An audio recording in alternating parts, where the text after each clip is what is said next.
All right. Welcome back to the Geekset podcast, only podcast that blend hip hop culture and geek culture together. I'm your boy Deuces, and this is One on One with Deuces, the place where I speak with creators, curators, and people that you should know. And right now, very special, very special episode because if you any all my fans and the people that have been listening to the podcast, you guys know I am a Alien fanatic. I love the franchise so much, and I've been singing praise of this show. But we have none other than Babou Ceesay, aka Morrow. How are you doing, bro?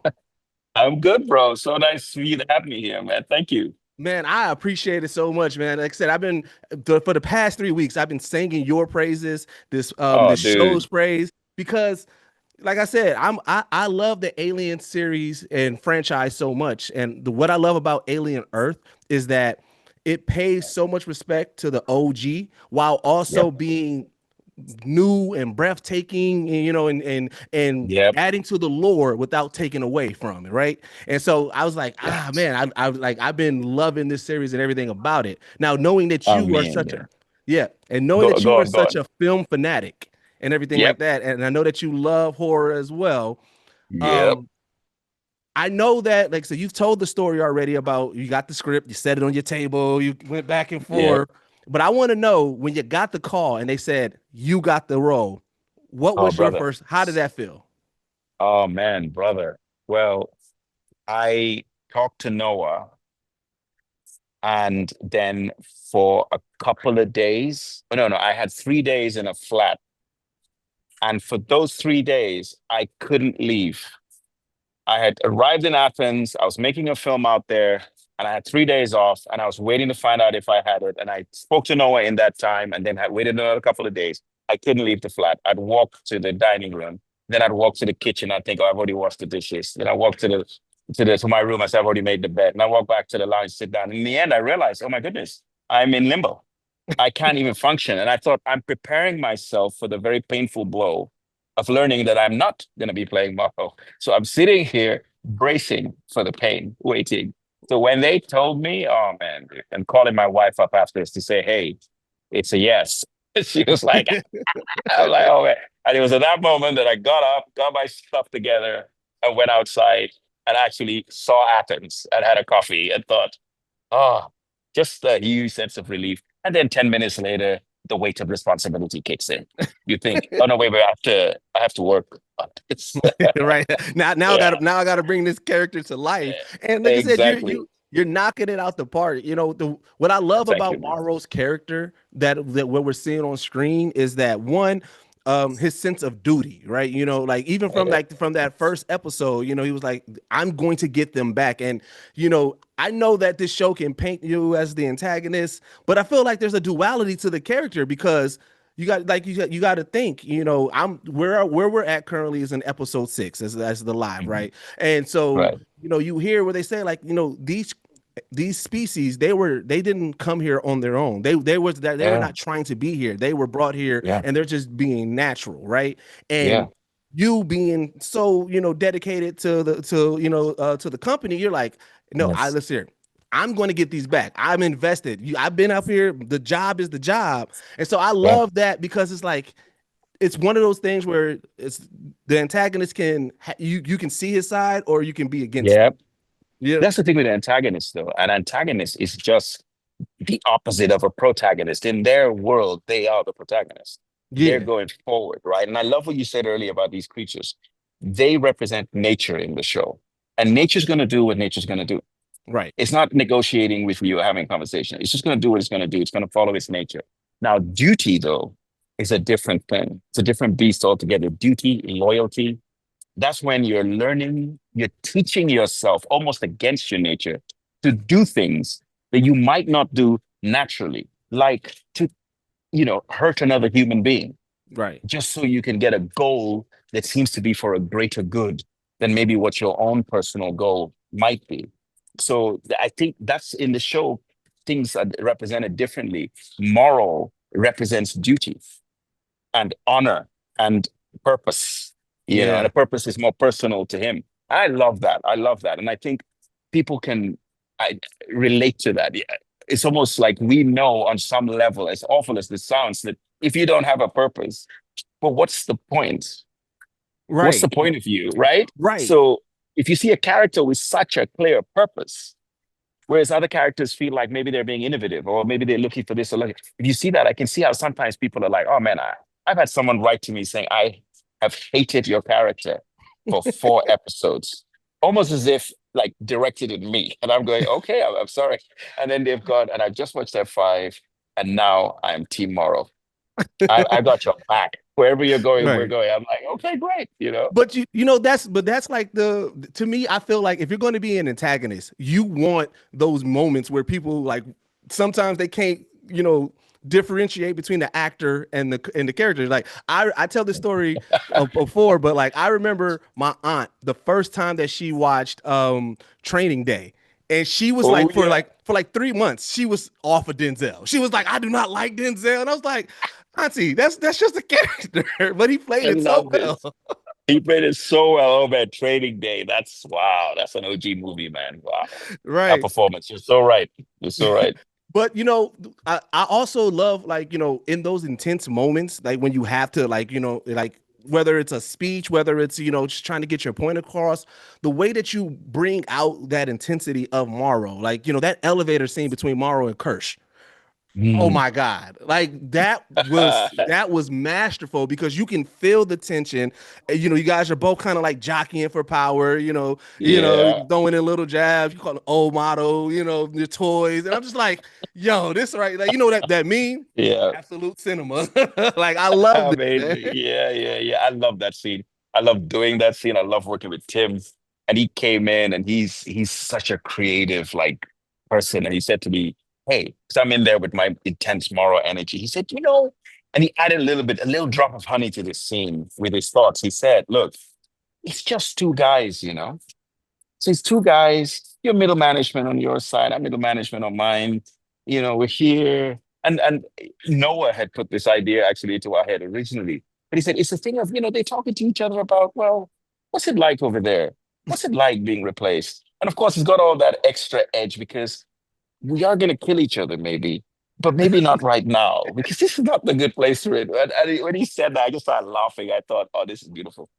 So even though we had that tension, the knowledge that underneath it, there's a little bit of maybe respect.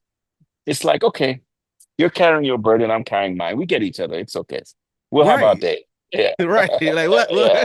we'll have our match, man, right? Exactly. Exactly. Uh, Hopefully. Yeah. Yeah. right, Yeah. right, right. But then that's the thing, like with a cast as stacked as this, um, this is like, I tip my hat to the writers and the director, of the show because with a cast as stacked as it is, you can't get lost in trying to give everybody enough screen time or tell their story or really flesh out the characters. And I feel like Yeah. that you guys are as a team, you guys are really capturing all of that. Like we're able to connect and understand where everybody is at, but also the That's bigger, wonderful, man. and I like, love the that you're bigger saying story. that. You want to say Go so? on, go Go on. The ahead. bigger story. Go ahead. No, you go. But I was going to say, yeah, and then really just get us invested in the bigger story because, with the 5 companies and just really just saying like, okay, now we know who these characters are. We know who we are rooting for or whose stories we want to know. But now we got to figure out what is really going on. What does Boy Genius That's really it. want? That's it. That's it. And I love that you said that because that's the point. The writing is so efficient as well. I know that's a very odd way to describe writing. It's so efficient that you are able to capture like an entire storyline in a sentence. So, when Morrow says, a feral boy with a palsied arm, uh, and living on the streets, it's 3 lines. It's not even 3 lines, it's 1.5 lines. And it just gives you an entire history Right. in a moment. And it's that efficiency. I think the cast, what I love about this cast, and I'm crazy about literally everybody in it, is that every time somebody has an opportunity to pull something out, they pull it out, and it says so much about them. And that's what blew me away. I mean, you've seen Ep 6 and Tootles, played by Kit Young. Mm-hmm. And in Ep 4, and 4 when he's dealing with Ardesh's character at the lab. Is Yeah. it Ep 4? I'm confusing it. And Ep 6, when you see what happens to him, and even that little thing of, oh no, I'll do it. Just that Yeah. little moment shows you the child, shows you his desire to go and do something outside the box. Jonathan and Jai and others, the way that they interact with each other. Mhm. It's just, it fills you with so much feeling and emotion as you're watching it. I'm watching it Yeah. as a fan, man, and I'm just, Yeah. geeking out watching. So yeah. Yeah, and it's also like with the mirroring, the theme of Peter Pan. Like Right. that was brilliant because we as kids growing up, we understand the story of Peter Pan in the Disney light and everything like that. But there's Yeah, yeah. also that little bit of like, wait a minute, what is really Peter Pan and the Lost Right. Boys and everything? So when you hear Boy Genius telling the stories over and you kind of have like that, that ominous of like Peter Pan, yes, he wants you to stay young, but it's more of like there's like controlling, you don't know what Thank like you. yeah, so it's like yeah, it's Yeah. just like it's so good how they tell that story. This show taught me how scary Peter Pan actually is. And this boy that doesn't want anyone to grow up. And what is growing up? Well, it's becoming more responsible, but also Mhm. becoming more morally responsible. So you have to do the right thing at some point. But then again, we've got a bunch of adults that are doing whatever they want, and in the Right. midst of that, Morrow trying to represent duty is saying, well, we have to do what we should do. So I Mhm. think that Noah explores that with this backdrop of corporations. And, in the modern world we live in right now, we're asking questions of, well, what are the corporations doing? Who's really in charge here? Is it Right. our government or is it that super powerful billionaire, trillionaire to be over there? Like, what's really controlling things? And we're in the midst of it, trying to make sense of that. So I think that exploration with sci-fi gives us a chance to do is what I Mhm. love so much about this show. Right, right. And so And like it I was know there in the original. It was it there in the is. original.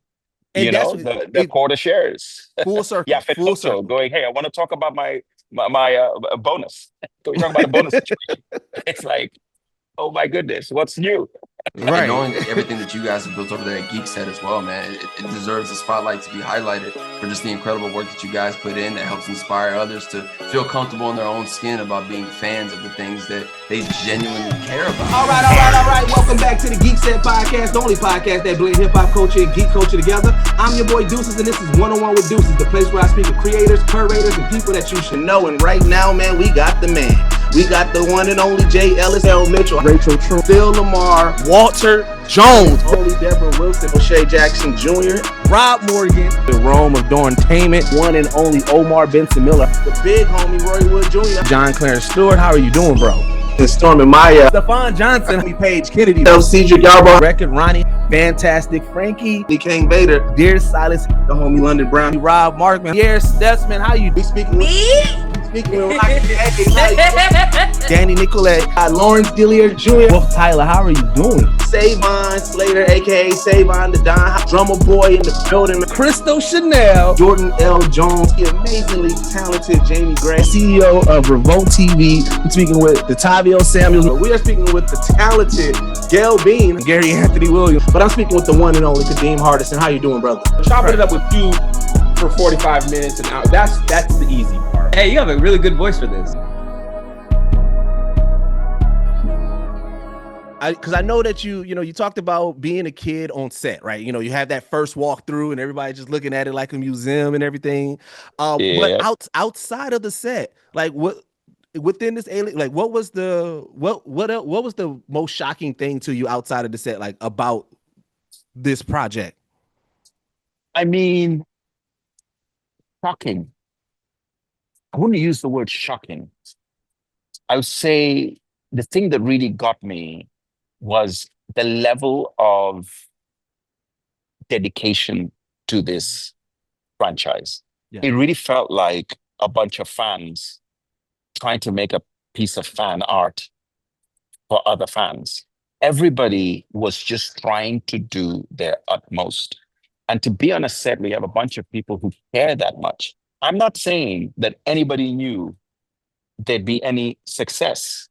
Like, and also you have the pressure of all these incredible movies that have been made as part of this franchise. And you're going, well, all we can do is what we can do. But there was no, look, I said one time, I think in an interview, that the people on the original Aliens, they didn't know they were about to make one of the most iconic films in history. They had no idea.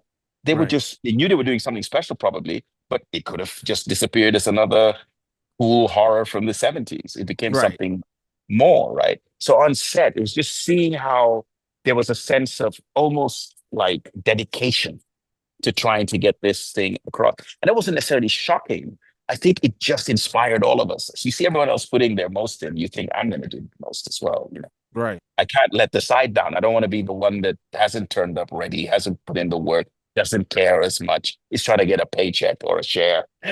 You know? Yeah. Yeah, Now, yeah. do you get lost in Morrow? Because you know Oh, this is completely, a brother. this is a heavy role, very nefarious.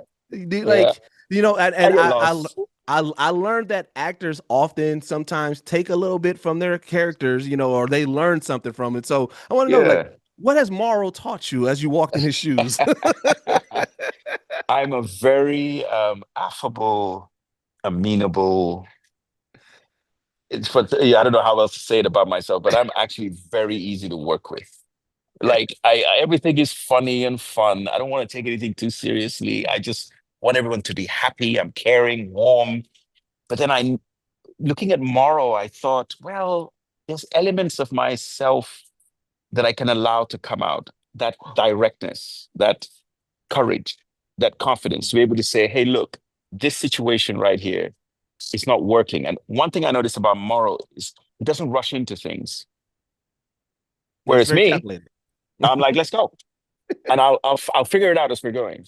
So I think whether I like it or not, 6 months of playing that character, your subconscious gets affected. There's no two ways about it. Now I might get excited about something, but if I go away and have a moment to think, I might go, hey, no, hold on a second. Just give me a minute to think about this. Yeah. And then if I think about it and my instincts are telling me, no, this isn't really the thing. Okay, great. And so it's a sense of maturity almost. Oh. You know, left to it, I'll be a kid for life. Forget it. Let's just have fun. You know, All what does it matter? All right, so we Yeah. like that. We do like to have a little bit of fun on this podcast. So I got some questions that are within the Hit me. right. So first thing first, simple. Do you think Wayland Utani can get Babou on their ship today? Like today, we're doing it. We're doing it. We got to go Wait in a minute. To space. do what exactly? The research. You got to do research. No. No, brother. What? Where are we going? I'm not going anywhere, man. You're not going anywhere. Okay, so no. Oh, go on. Would you All go? right, so huh? Would you go? So Hmm. it dep- it depends That's on a where I'm at no, in man. life. It depends on Yes. where I'm at in life. Right. No, I hear you. I hear you. That's interesting because it's almost as if we both know you'd have to be at a place in life where you feel like there's nothing left to do or no Yes. options. Yes. Yes. And then at that point, I'll be like, well, what I got to lose? Let's go. Let's go. Let's go. Yeah. Yeah. All right. So we call this our Geekset hypotheticals. All right. Right. Hit me. This is your survival rate. Zombie apocalypse, robot apocalypse, or alien apocalypse. Which one do you believe that you will be able to survive the longest? Zombie apocalypse, robot apocalypse, and what's the last one? Alien apocalypse. Bro, terrible. All terrible. All terrible situations. I'm gonna go with zombie. Zombie? Zombie is I'm gonna go with zombie. Yeah. I feel like they're the dumbest of the lot. And because the robots, I think, would figure out where I was very quickly. They could outrun me. Maybe a zombie couldn't, although we don't want World War Z zombies. They're very quick and determined. They're quick, yeah. Zombie apocalypse. Zombie apocalypse. All right. Yeah. You know what? I said that. So what you said is always my breakdown. I'm like, all right, which zombies are we talking about? Because I feel like if it's just the Walking Dead style zombies, I got a couple of rules that I can put in place to survive. Exactly. But but that World War Z, the one that sprint, I don't know. And then if we talking Resident Evil, where anything can be a zombie, forget it. Get me out of there. It's over. Get me. The thing is, I find zombie the most horrifying because the idea of the living dead is horrendous, right? But I just, maybe I've seen more zombie movies, so I feel like and the alien apocalypse. I'm like, forget it, man. because they can Yeah. you don't that's the unknown. You really don't know what they have. You don't know what, as we see in Alien Earth, like we just thought it Exactly. was xenomorphs. Next thing you know, now we got the fly, now we got we got the The eye. image. Oh man, that eye. Forget it. It's like, man, come on. Yeah, exactly. Right.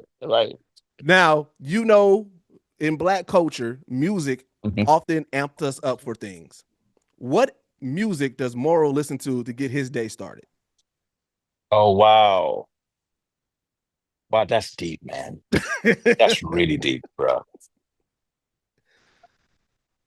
I listened to when I was playing Morrow, I listened to a lot of 1920s, 30s, 40s, and 50s black jazz. Oh, okay. Going back as well to the Nat King Coles, because I think part of what I did it for was one of the songs that we would hum, that he used to hum, is We'll Meet Again. Yeah. And so I wanted to stick to music from that era and beyond rather than what I would listen to. I'm a Biggie Smalls, Tupac. I'm from that time. That was when we were getting the cassette tapes and sitting down in a corner as a group and listening to it and speaking to our souls. You know what I'm saying? But Right. I feel like Morrow, he's going for the 50s, the Aretha Franklins and so on and so forth, just to steady himself, to be more at peace with his human side, which is, full of knots and Yeah. pain. Yeah. No, that's dope. And you know what? That really does track for Morrow. Like if I had to envision it myself, that definitely tracks from that would be what he would listen to. I can see him in his Yeah. day, getting his day started, getting Indeed. ready to go, Mhm. trick some kids and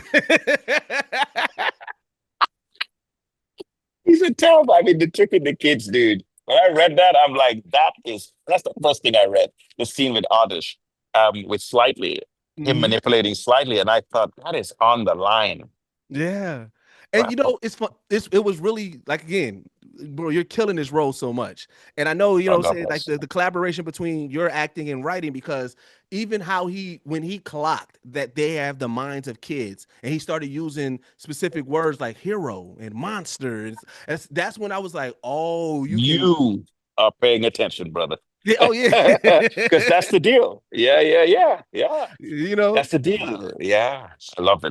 The writing is fantastic. And then being able to lean into that, recognizing that he knows how to talk to a child in a way that actually the corporation, Boy K and that lot don't. get at all, because Yeah. because like I say, he wants them, which is like I said, I love the themes in here, because when he first said that he wants somebody that's as intelligent as him, but then as they're getting more intelligent, he finds ways to knock them back down. It's like Oh, there's that pecking order, and so it's mhm. like it's but then here, where your character is actually, you know unintentionally kind of building him up, because you're Of course. so it's And just how many like. conversations have they had? There's the two that we see, the awful one with his mom, where Mhm. he's really going in on him. But the fact of the matter is, all those other conversations that he has with him, I'm sure they didn't just talk those two times. Right. He's getting to know this young man, and probably listening to things about his life and getting to know more, partly to collect information, but to feel listened to. I don't know anything better than that as a person, Exactly. Yeah. to feel All right. So seen. Yeah. yeah. Last Yeah. question before I get you up Yeah. out of Hit here. me. Mhm. Top 5 alien films. Oh, dude, why are you putting me in that position, man? Okay, number one, OG Alien, right? Right. Then Aliens, Okay. right? I really like Prometheus. Me too. Thank you. I love it, Thank you. brother. I mean, there's just so many things that I could go crazy about. But anyway, Romulus. Mm. I know peeps were here and there, but I just loved it. That last act with the Yes. endless face huggers, brother. Like it's just creative. It's next level, and it had me on the edge of my seat, thinking what's going to happen next. It actually came out while we're shooting, but I didn't watch it. And in the fifth position, I'm going to put in Covenant. Solid list. Yes, Silent Liz. I'll stay there. That, Silent Liz. but Prometheus is in 3 for me. Yeah, 100%. yeah. So the last not question, but just for you, what is the last thing that what do you want people to take from this series when it's all said and done? Wow. Okay. So look, there's a lot out there and we're consuming a lot, right? When you see something that really speaks to you, like when I watch a TV show that I just feel like for that hour, or when I'm binging it for the 8, that I'm transported to another place. Yes. And that I'm fulfilled in some way. And then I get to come back to my life, maybe a little bit stronger, maybe, hopefully. I'm hoping that people watch this series, suspend their disbelief, forgive us for our flaws, just come along with the faith that we all put into it and get something out of it. The world's an interesting place right now. Yes. So just to be able to watch something that you can disappear into, that's what my big hope is. Like ultimately to entertain, Yes. Yeah. And yeah, I loved watching it. Yeah, I want to let you know, man. Closing remarks from the fans, from Geekset, from myself, from horror fans, from alien fans, in general, man. Thank you guys for what you guys are giving us. Thank you guys for this franchise. Thank you guys for this series. Keep on continuing it. We're going to be supporting you beyond Alien Earth and everything like that. Just thank you so much for your time, and I appreciate it. Thank you. I really appreciate you speaking to me, man. No doubt.